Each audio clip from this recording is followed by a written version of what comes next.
Greetings gamers, my name is Anto and I want to help you spend less time preparing your games and more time playing, which is why today I want to show off my GM Toolkit. This is a spreadsheet packed with resources, generators and tools to help make your life running the game easier. The mechanical stuff in here is mainly for D&D 24, but there's a ton of system neutral stuff in here. And you can grab it for free by heading to the link in the description below. You can sign up for my monthly newsletter and get it straight away, and also get a bunch of free 5th edition content sent to you every single month. Or if that's not your jam and you just want the toolkit, I'll leave a direct download link down there as well. Now, before we dive into the toolkit and talk about all the awesomeness that's inside, I want to tell you about today's sponsor, Scorched Basin. Scorched Basin is a new system neutral campaign setting from Homie and the Dude. This desert punk setting is like a fusion of Mad Max and Dune, and it's packed with attitude. The book includes new mechanics for vehicles and vehicle combat, so you can recreate the truck chase from Fury Road.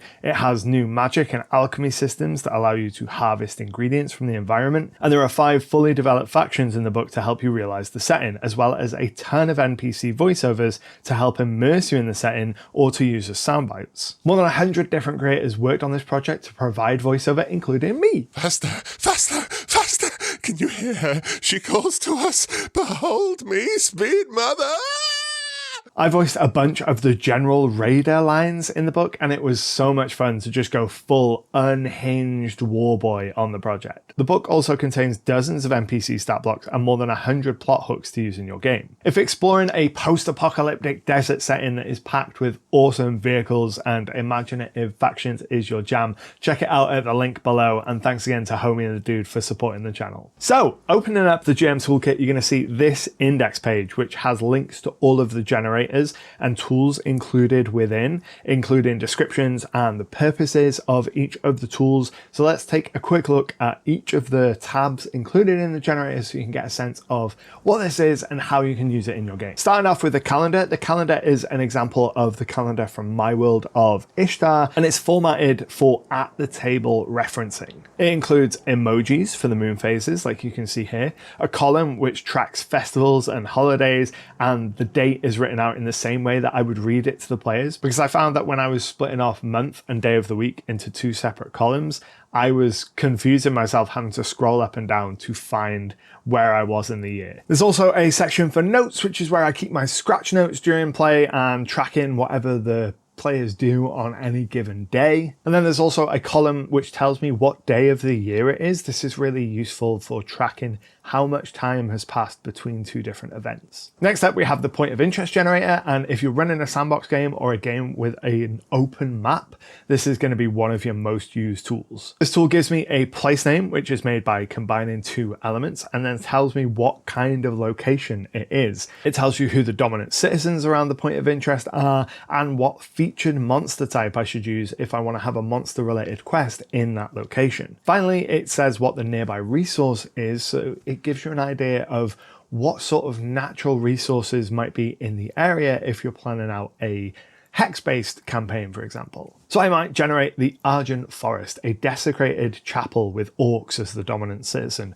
a monstrosity as the featured monster, and cold iron as the nearby resource. This immediately conjures imagery of these warrior orcs who have taken over this chapel because they believe that there is a cold iron mine beneath it, and maybe they have somehow managed to capture a bullet that they are using to dig through the earth to try and find this cold iron. So you can see how in just a couple minutes you can start to develop interesting plots that come together around these points of interest, which is why it's one of my most used tools. If you want more tools to help you GM like this one, hit the like button and consider subscribing, because it really does help the channel out and tell me that you want to see more of this kind of stuff. Next up, we have my settlement generator, and this is split into 2 parts. At the top, it'll pull 10 random names from this huge list of British settlement names, giving you the ability to quickly place a small village or something similar on your map if you just need a name. But then if you want something more in depth, the next part of the generator is going to give you a place name, as well as a settlement type and a size for its type, so whether it is a small or a large city, as well as information on the government, the population, the danger level, and whether magic items and spellcasting services are available in this location. Combining these together, you can get a really interesting settlement that might have really high spellcasting services available but no magic items, or really high magic items but no spellcasters available, and you start asking the questions, well, why are each of these answers like they are? And you end up with something really interesting. Next is the dungeon generator. This is super useful for generating a random dungeon. It'll give you where you might find the dungeon, what kind of entrance it has, and a bunch of descriptions for interior chambers within the dungeon. It helps you build out a dungeon that's more than just worked stone and simple rooms and corridors. Then we come to one of my absolute favorite generators in this toolkit, and that is the plot hook generator. This is going to give you a basic plot hook, a featured monster, and then some recommended loot. This particular tool is incredibly useful if your players want to go and check the local job board, or if you don't have anything prepped for the evening and you want to pull together just a really quick adventure for your group. This is where I always start. In fact, I've even used this generator mid-session when the players have decided on a whim to go and look at a job board, and I've just pulled up this generator and given them some of the plot hooks that it has provided as the kind of jobs that are on the job board, and then run those quests there and then from that. It was proper Wallace and Gromit laying the track in front of the train style GMing, but it gave me a direction, gave me a monster type, and it gave me a reward for the quest, which is much more than I would have gotten just by sitting there going, there is a cat stuck in a tree and it is being pursued by some kind of eldritch horror. Next up, we come to the NPC generator, and you can't have a toolkit like this and not have an NPC generator. And this one is going to give you the first and last name, the race, gender, age, and height of the NPC, and then a bunch of personality information such as their profession, a personal quirk, an ideal the NPC strives towards,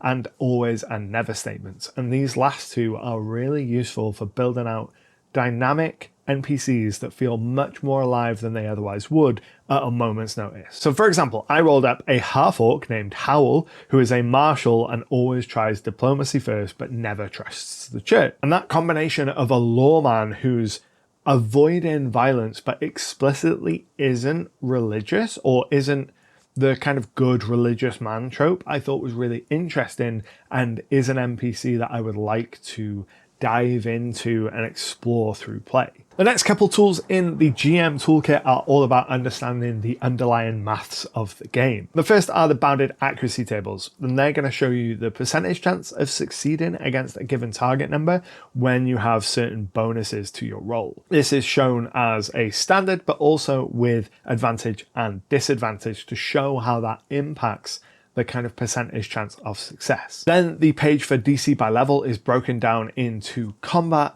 skills, and saving throws, and does broadly the same thing. It breaks it down level by level and shows you what you should expect the typical bonus to be for that level, and shows you what some typical DCs should be for each level of the game based on the percentage chance of success. So for example, if you have a level 1 party in a combat and you know that you want them to hit around 60% of the time, you should be setting the AC of the monster to 14. Then we come to Dungeonomics, and this is again one of my most used tabs in this toolkit.